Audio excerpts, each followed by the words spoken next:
Buenas, queridos alumnos de estudios sociales del nivel de bachillerato. Les habla su profesor Rodrigo Garita Gómez. Esta es la clase número 8. En la clase anterior había quedado pendiente para trabajar el tema de la primavera árabe. Es el nombre con el que se le conoce de manera mediática a una serie de acontecimientos y manifestaciones de carácter popular y político que se sucedieron en la región árabe, principalmente desde el año 2011, en busca de cambios políticos y sociales, cansados de los excesos de sus gobernantes. Esto se da al norte de África y en Asia Menor, en Siria. Vamos a analizarlos muy brevemente. El caso de Túnez. Bueno, Túnez es un país que está ubicado al norte de África, en la cuenca del Mediterráneo. Ustedes observan el mapa de África y lo que está en rosadito ahí es el territorio de Túnez, que fuera en la antigüedad un importante territorio del imperio de Cartago.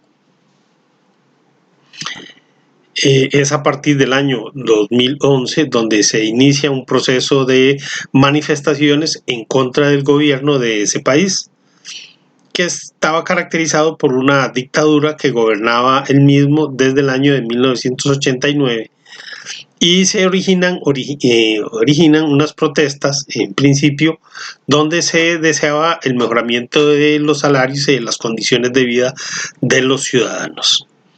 El dictador era Zine al-Abidine bin Ali, que es depuesto en ese año 2011, que es esa persona que vemos en la fotografía. Lo que va a tener como un detonante de todas las protestas es cuando un vendedor ambulante, Mohamed Bouazizi, se incendia en vista de que los policías le van a quitar todos los productos que él tiene a la venta. Entonces se prende fuego a sí mismo, y esta acción de Mohamed va a encender y avivar las protestas en todo el país en contra del gobierno de Zine al-Abidine. Las protestas hicieron que el dictador saliera del poder en el año 2011. Se dan una serie de luchas entre las élites que en principio sostuvieron a la dictadura y que luego van a instalar a Mohamed Ghannouchi, y que estuvo hasta las elecciones que se desarrollaron. Desde entonces, pues hay un vacío de poder que se mantiene con algunas luchas internas por el control. Esto en Túnez. Bien, vamos al caso de Egipto. Egipto es un país que queda en el noroeste de África, en el delta del Nilo, ahí donde ustedes ven de color rojo. Ese espacio es cuna de la antigua cultura egipcia. Para el 2011 inician una serie de protestas contra el gobierno de Hosni Mubarak, y básicamente, bueno, Mubarak gobernaba con mano muy dura y de forma represiva a la población. Este es Hosni Mubarak, y las protestas tienen origen por la falta de respuestas a la crisis económica que vivía el pueblo egipcio. Estas protestas se van a evidenciar mucho en Alejandría, que es una ciudad que queda en el delta del Nilo, y en su capital, El Cairo, en donde se van a reunir grandes cantidades o multitudes de personas. El presidente, que es Hosni Mubarak, se va a ver atacado por la oposición, va a intentar negociar, pero la oposición no permite que esto se dé. Va a participar Mohamed Baradei, que es un premio Nobel, que también va a oponerse y va a pedir la salida inmediata de Hosni Mubarak, y se van a producir grandes concentraciones de gente. O sea, en febrero de ese año, una gran marcha en El Cairo, llamada la Marcha del Millón, que se van a concentrar en la Plaza Tahrir, que va a ser conocida después como la Plaza de la Revolución. como se observa ahí, que van a ser muy continuas, la policía va a reprimir fuertemente y en un momento determinado, bueno, Mubarak va a tener que renunciar a su cargo y van a sucederle diferentes líderes, perdón, que no van a dar respuesta a la situación hasta que en el poder queda bajo los militares, pero de esa forma va a terminar un largo gobierno de 30 años que mantenía Hosni Mubarak. El caso de Libia. Libia es un país muy grande también que queda al norte de África frente al mar Mediterráneo. Ustedes lo pueden observar ahí en el mapa. Su gobernante es Muammar Gaddafi. Desde el año de 1969 era un coronel del ejército. Gaddafi es un dictador que mantenía, en buena teoría, mantenía muy bien un nivel de vida bastante bueno al país, pero bueno, era al fin y al cabo un dictador que Occidente, Europa y Estados Unidos veían con recelo y van a animar una insurrección, dado que en un momento dado se le va a relacionar a Gaddafi con movimientos terroristas. Mustafa Abul Jalil, antiguo ministro, va a liderar las fuerzas revolucionarias en contra de Gaddafi y en un momento dado Gaddafi va casi que a controlar el movimiento revolucionario hasta que la OTAN, la Organización del Tratado del Atlántico Norte, que involucra a los países de Occidente, intervienen para derrotar las fuerzas del gobierno de Gaddafi. Se instala entonces un gobierno provisional en la ciudad de Bengasi y es el Consejo Nacional de Transición que finalmente va a gobernar y que derrotan a las fuerzas gubernamentales.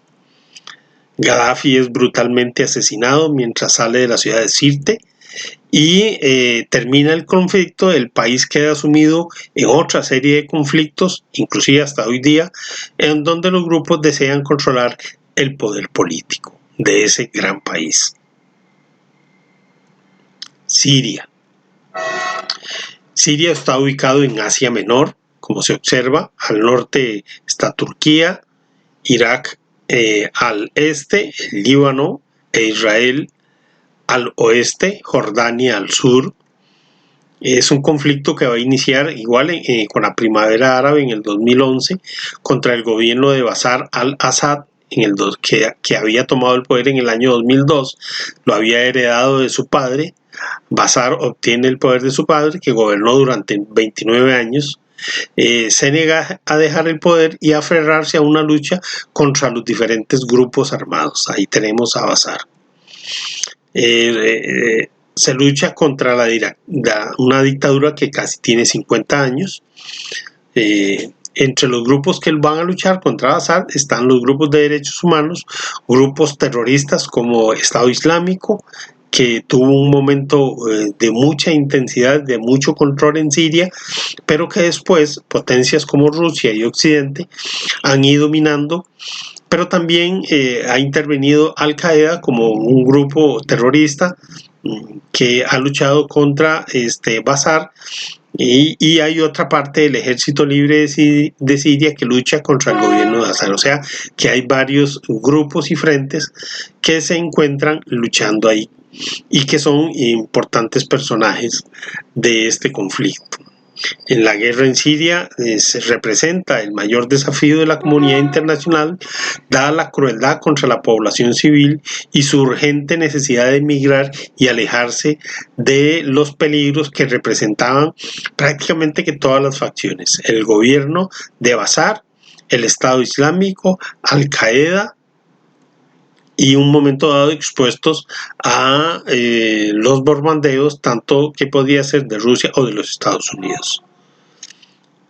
Y va a ser muy común en regiones limítrofes o cerca de los países, en Líbano, Irak, Jordania, en Turquía, los campos de concentración del ACNUR, donde gran cantidad de refugiados, cerca de 3 millones de personas están refugiadas en campos de concentración, y de las ciudades y los pueblos han sido 6.5 millones de personas desplazadas, con un país que se encuentra totalmente en ruinas.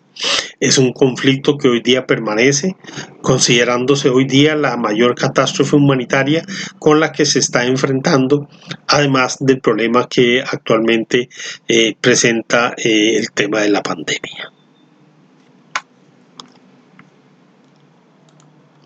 Muy bien. Esa es la parte de la semana pasada que quedamos de ver y la retomamos. Ahora vamos a analizar un tema que sigue, que está relacionado con las luchas reivindicativas y sociales de la contracultura de los Estados Unidos en la década de 1960. Y que es un periodo del periodo de la Guerra Fría. La contracultura de la década de los 60 se refiere a un fenómeno de sistema cultural desarrollado primeramente en Estados Unidos y luego en el Reino Unido.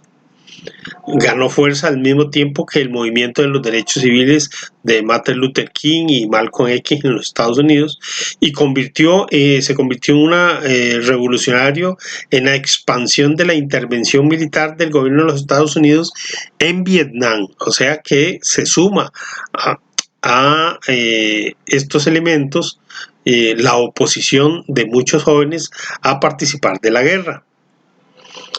Otros temas que se trata dentro de la cultura o contracultura de la década de los 60 está el tema de la sexualidad humana, de los derechos de la mujer, de la forma tradicional de autoridad que tienen las personas adultas, la experiencia que sustancias psicoactivas como la marihuana, por ejemplo, van a causar en los jóvenes, y en las interpretaciones diferentes de lo que es el sueño americano. Estas formas culturales se expresaron a través de la música, del movimiento de los jóvenes, del cine. Por ejemplo, ahí vemos una expresión cultural del movimiento hippie, un individuo vestido a la usanza hippie, o bien una escena de la guerra de Vietnam a la que fueron enviados muchos jóvenes norteamericanos. ¿Qué factores van a distinguir esta contracultura? Bueno, la explosión de la natalidad después de la Segunda Guerra Mundial, producto de la participación de los jóvenes dentro del sistema. También ya los jóvenes no estaban preocupados tanto por la guerra y cómo alimentarse, sino habían otros temas que después de la guerra estaban más interesados los jóvenes en contribuir y preocuparse por ellos, meditar sobre ellos, y también esta transformación y estos cambios son asimilados de una forma muy intensa y rápida en la juventud norteamericana. Inicia rápidamente, con la muerte penosa del presidente Kennedy en 1963. Va a desarrollarse a lo largo de la irrupción de Estados Unidos en la guerra de Vietnam y otros países del sur asiático como Laos y Camboya, y hasta la renuncia del presidente Richard Nixon en 1977, dado la situación del caso Watergate. Cada movimiento fue independiente uno de otro, ahora lo vamos a analizar. Si bien es cierto, cada uno tiene elementos comunes como la participación de jóvenes, sus objetivos y manifestaciones son bastante diferentes. Los movimientos van a crear a partir de la confluencia de personas, especialmente jóvenes, ideas, inventos, problemáticas, circunstancias y avances tecnológicos. Todo eso que produjo, por ejemplo, la carrera espacial. Y como decíamos, el asesinato de John F. Kennedy va a ser un punto como de partida, y como escenario vital va a ser la guerra de Vietnam. ¿Cuáles son esas formas de protesta? Bueno, el movimiento hippie, con jóvenes que quieren una vida sin reglas ni autoridad, muestran preocupación, eso sí, por la paz y el medio ambiente, y llenan un mundo de color, amor y libertad e igualdad, tal y como se aprecia en el logo que vemos en la parte superior. También va a haber otra expresión a través de la música rock, en donde se busca la armonía y la paz, con grupos tan destacados como fueron los Beatles en Inglaterra y los Rolling Stones, pero también en los Estados Unidos van a haber muchos grupos que van a sumarse a estos movimientos, a estos ritmos. El movimiento feminista, con las mujeres que logran alcanzar organizaciones muy fuertes para luchar por sus derechos civiles y políticos. El uso de los anticonceptivos, que es una respuesta a la promiscuidad y la promiscuidad, dado ese movimiento hippie que estimulaba el amor y la paz y la convivencia libre. El aumento de divorcios se va a dar, y la lucha por legalizar el aborto, son otros movimientos. Y finalmente la igualdad étnica, una lucha que empieza Martin Luther King, el reverendo Martin Luther King, que inicia una lucha por la igualdad de los derechos para la población negra de los Estados Unidos, que finalmente luego va a ser en esa misma década asesinado en un estado del sur de los Estados Unidos. Y Malcolm X también, que es, digamos, que la cara opuesta de Martin Luther King, pero que también va a ser asesinado. Ahí tenemos un símbolo hippie. Vemos un autobús de los estados donde se encontraba la segregación. En los buses vemos a las personas blancas sentaditas ahí, pero al fondo los negros, o si en el fondo había personas blancas, las personas negras tenían que ir de pie.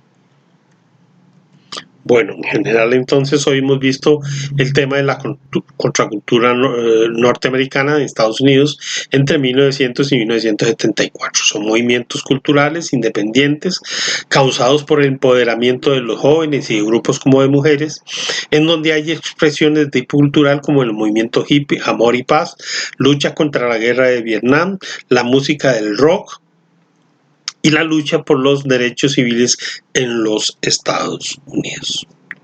Muchas gracias.